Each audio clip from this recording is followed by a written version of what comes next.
नमस्कार दोस्तों, स्वागत है आप सबका आपके अपने YouTube चैनल जीएस गुरु विकल्प में और मैं हूं योगेंद्र। तो दोस्तों कैसे हैं आप लोग। उम्मीद करता हूं कि आप लोग बहुत अच्छे होंगे, घर पे होंगे, स्वस्थ होंगे और आप लोगों की पढ़ाई भी अच्छे से चल रही होगी। देखिए भाई, एंशियंट हिस्ट्री का परिचय हम लोगों ने देखा था, प्राचीन इतिहास का परिचय सामान्य रूप से हमने देखा था। उसी लेक्चर को आज हम लोग आगे बढ़ाएंगे और हमने अपनी बात वेदों तक की थी। आप लोगों को मैंने बताया था कि ऋग्वेद, यजुर्वेद, सामवेद, अथर्ववेद के बारे में मैंने आपको बताया था। इसमें से आपके जो भी क्वेश्चन थे आप लोगों ने कमेंट बॉक्स में कमेंट किए थे और आप संभवतः आपने अपने रिप्लाई भी प्राप्त किए होंगे।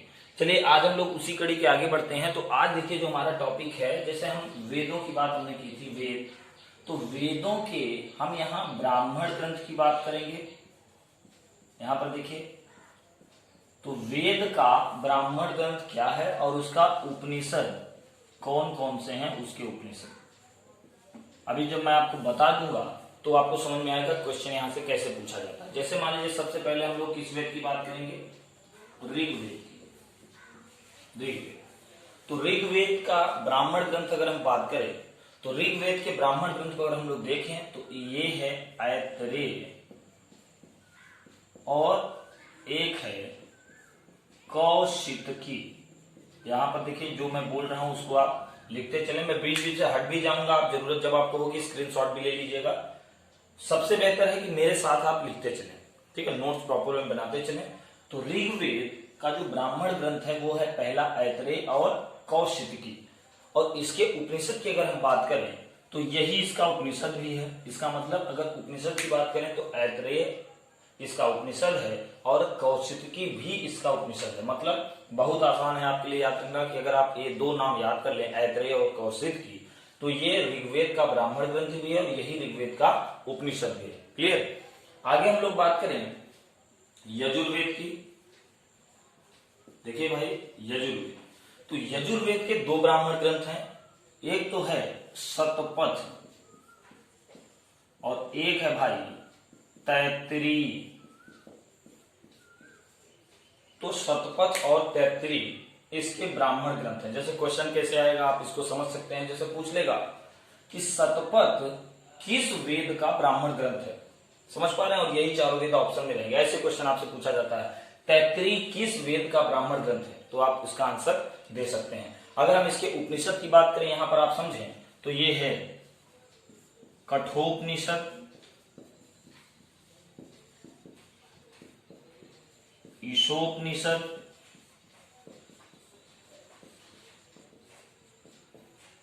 यहां पर देखिए श्वेताश्वरोपनिषद,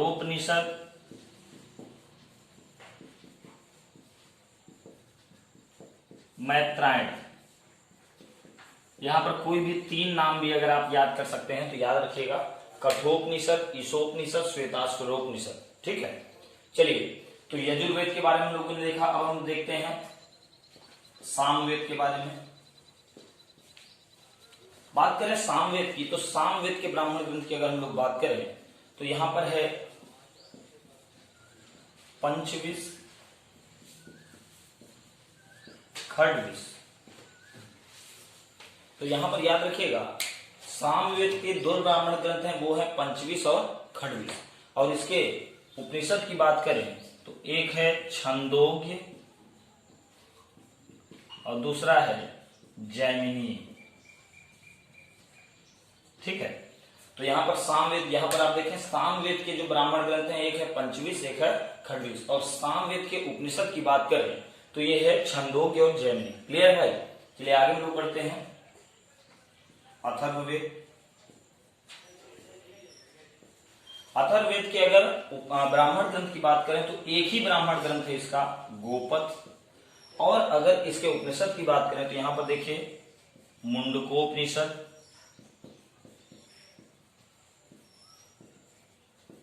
मांडुक्योपनिषद,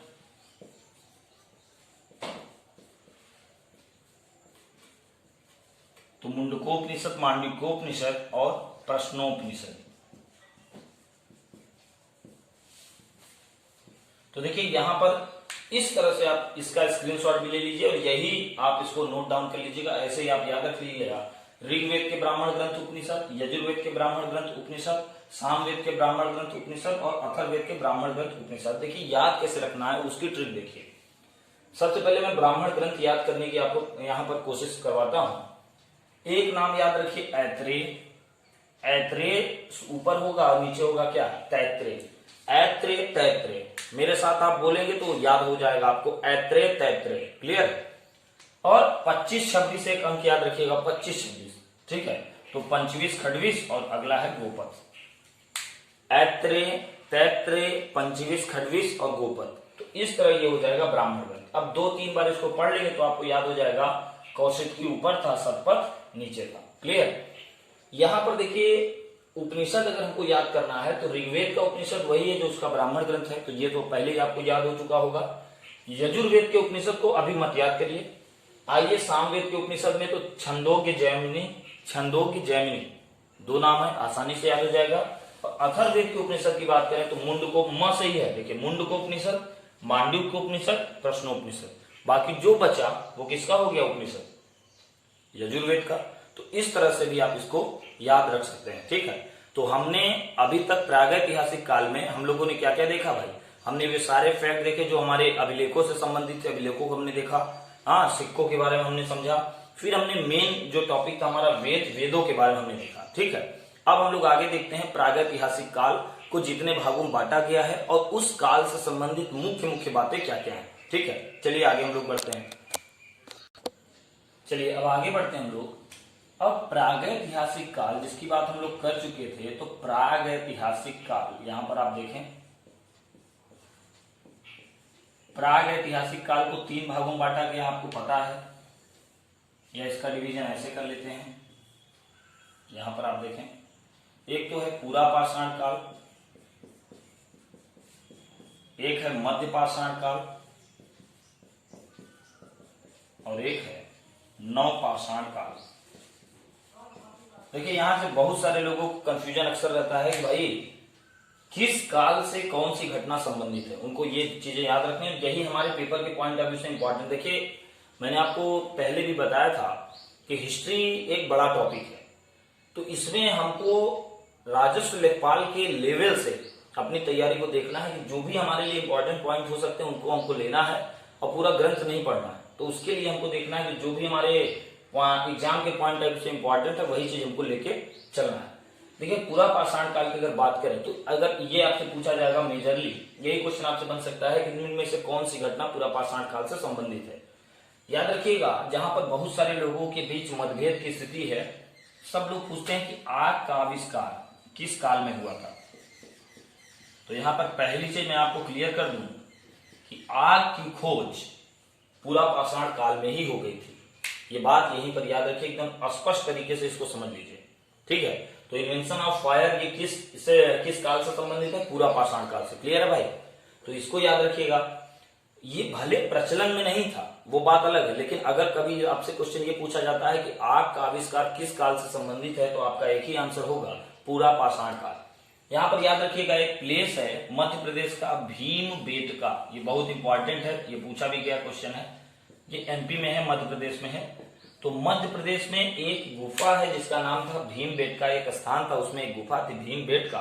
तो भीमबेटका नामक गुफा में पूरा पाषाण काल में चित्रकला के प्रमाण मिले हैं। तो मतलब उस समय पूरा पाषाण काल की जो आदिम सभ्यता के लोग थे वो मध्य प्रदेश के भीमबेटका में उन्होंने शिलाओं पर चित्रकारी की थी, इसका प्रमाण यहाँ पर मिला है। तो 2 चीजें आपको बस एकदम शॉर्टकट में देखिए, यही चीजें आपको पढ़ना है।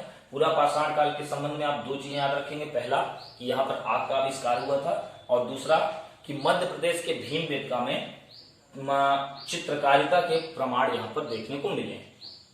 बात करें मध्य पाषाण काल की तो याद रखिएगा यहाँ पर पत्थर के औजार, छोटे छोटे औजार यहाँ पर देखने को मिले हैं। तो यहाँ थोड़ी और विकसित सभ्यता थी, ये विकसित काल था पूरा पाषाण काल से, ये आप समझते हैं। तो यहाँ जो लोग थे वो पत्थरों के औजार बनाना लोगों ने शुरू कर दिए थे। तो पत्थर के औजार जिसको माइक्रोलिथ बोला जाता होगा, माइक्रोलिथ बोला जाता है, आप लोग शायद जानते होंगे।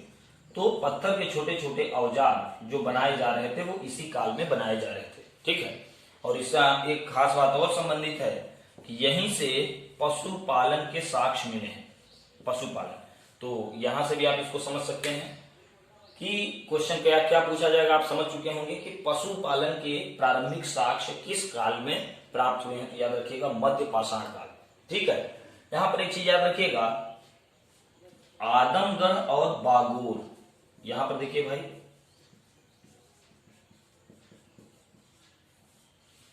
आदमगढ़ और बागोर ऐसे दो स्थान हैं जहां से पशुपालन का प्राचीनतम साक्ष्य मिला है। ये क्वेश्चन यूपी पीसीएस में डायरेक्ट पूछा गया था। आदमगढ़ की बात करें तो ये है मध्य प्रदेश में, और बागोर की बात करें तो ये कहां है भाई, राजस्थान में।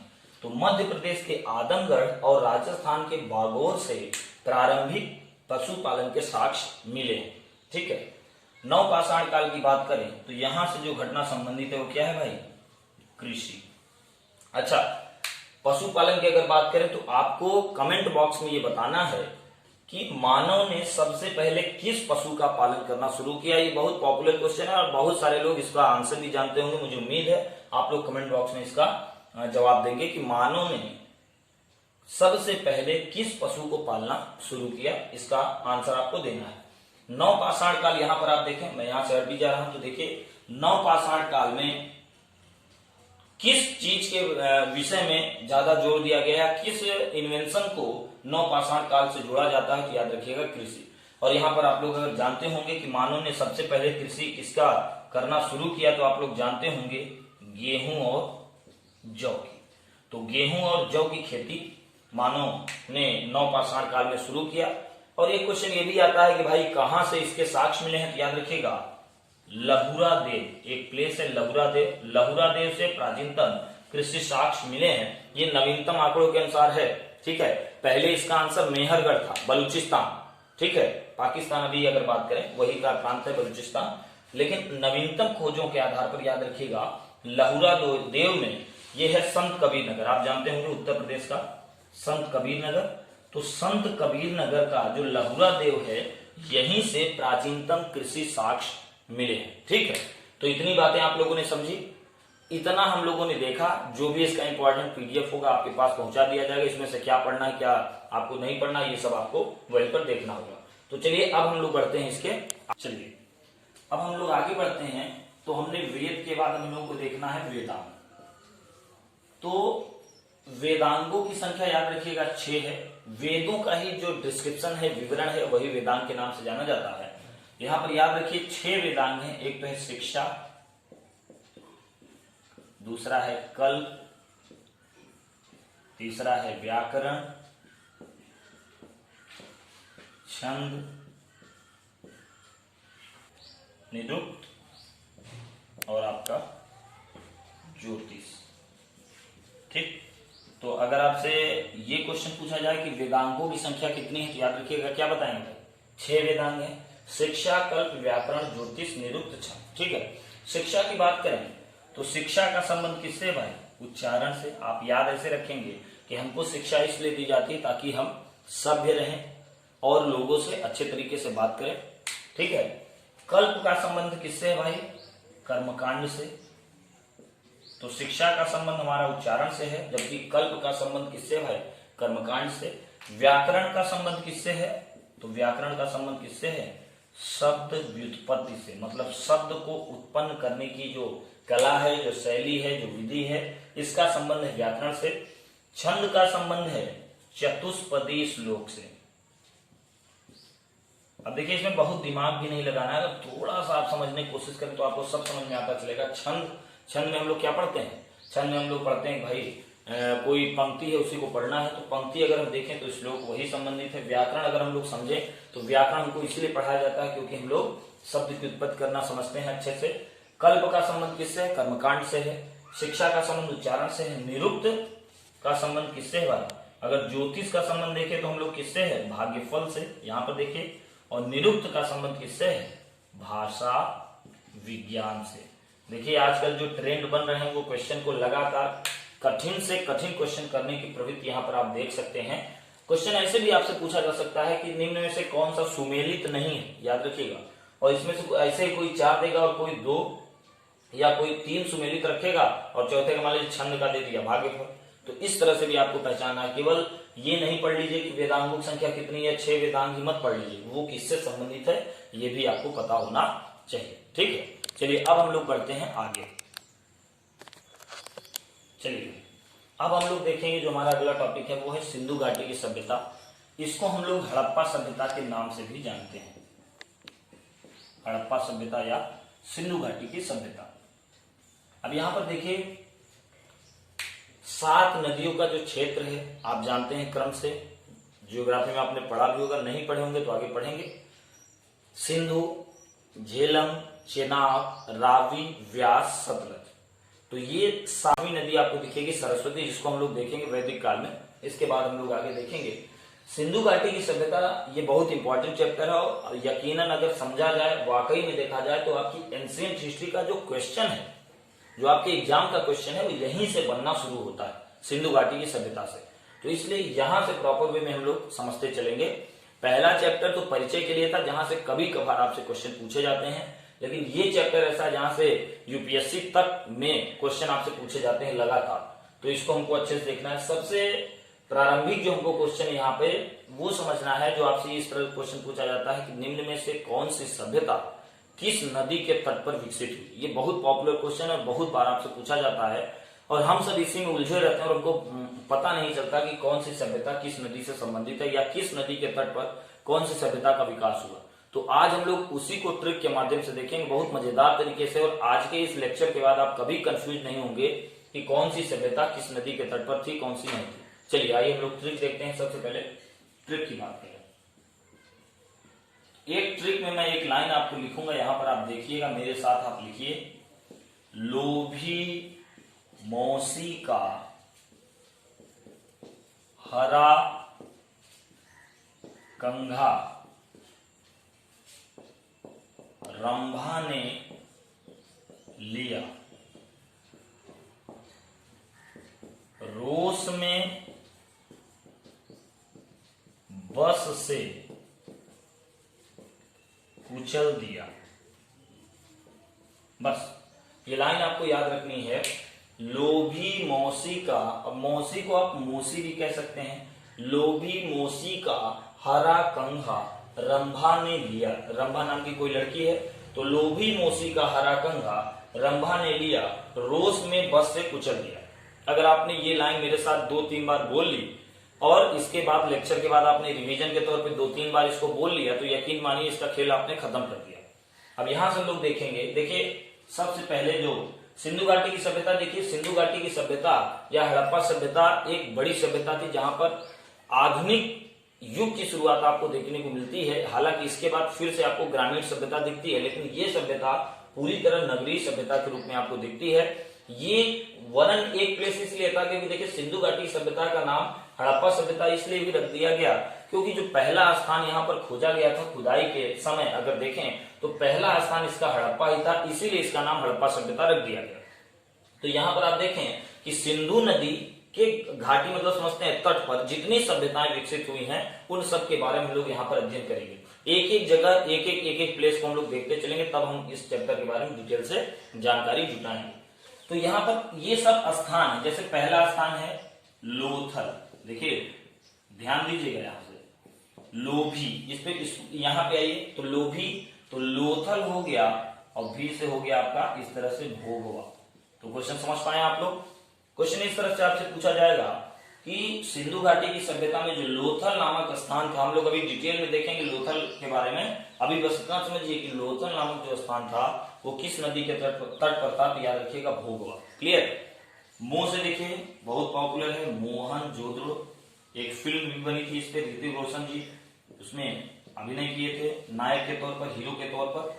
मोहनजोदाड़ो वो जो फिल्म थी, तो मोहनजोदड़ो जो सभ्यता है वो किस नदी पर, तो यहाँ पे क्या देखेंगे आप, सी से क्या हो जाएगा भाई, सिंधु। तो लोथल, भोगवा, मोहनजोदड़ो, सिंधु। यहाँ पर का कोई मतलब नहीं है। हरा, अब यही हड़प्पा, ह से हुआ हड़प्पा, तो हड़प्पा का संबंध किससे भाई, रा से हो गया रावी। तो हड़प्पा सभ्यता का विकास किस नदी के तट पर हुआ, रावी। यहां पर देखिए कंघा से हुआ आपका रंग से हुआ रंगपुर, तो रंगपुर से संबंधित कौन सी नदी थी? तो ये हुआ भादर। और ये लिया ने और लिया का कोई मतलब नहीं है। रो से हुआ रोपड़, रोपड़ से हुआ आपका सतलज। और ये आपका है रोपड़ हो गया सतलज। और बस हुआ बस, तो ब हुआ बनावली, बनावली हुआ आपका। स से हुआ सरस्वती। ये आपका कम रहा तो कालीबंगा। और ये है आपका घग्गर। तो यहां पर आप देखिए ये 4 इधर 3 इधर। तो आपने देखिए सिंधु घाटी की सभ्यता के 7 ये प्रमुख स्थल हैं और 7 प्रमुख स्थल से कौन सी नदी संबंधित है ये आपने 5 मिनट के अंदर ट्रिक के माध्यम से याद कर लिया। और मुझे उम्मीद है कि भविष्य में कभी भी आप भूलने वाले नहीं हैं कि कौन सा स्थल किस नदी से संबंधित है। ठीक है, तो इसको आप लोग स्क्रीनशॉट ले सकते हैं और इसको अच्छे से लिख भी लीजिएगा और अच्छे से तैयार कर लीजिएगा। तो यहाँ से एक क्वेश्चन संभवतः आपसे जो पूछा जाएगा आप उसके बारे में बता सकते हैं। अब हम देखिए पहले सिंधु घाटी की सभ्यता के जो भी प्रमुख स्थल हैं उसके बारे में बात करेंगे। वहां से आपको पता चलेगा सिंधु घाटी की सभ्यता कैसी सभ्यता थी, वो भी आप देखेंगे। फिर उसके बाद हम सिंधु घाटी की सभ्यता को डिटेल में देखेंगे। तो चलिए एक एक करके हम लोग आगे अब देखते हैं, एक एक स्थल को देखेंगे, फिर उसके बारे में उसकी विशेषता को हम लोग देखेंगे। ठीक है, तो अगले लेक्चर में हम यहीं से शुरुआत करेंगे। सिंधु घाटी की सभ्यता में जो भी प्रमुख स्थल हैं उनके बारे में क्या प्रमुख विशेषताएं हैं और वो भी देखेंगे कि आयोग में कैसे क्वेश्चंस लगातार पूछे गए हैं। तो यहां तक आप वीडियो को देखें, अच्छे से तैयार करें। फिर हम लोग अगली क्लास में जल्दी ही मिलेंगे। वीडियो देखने के लिए आप सबका बहुत बहुत धन्यवाद।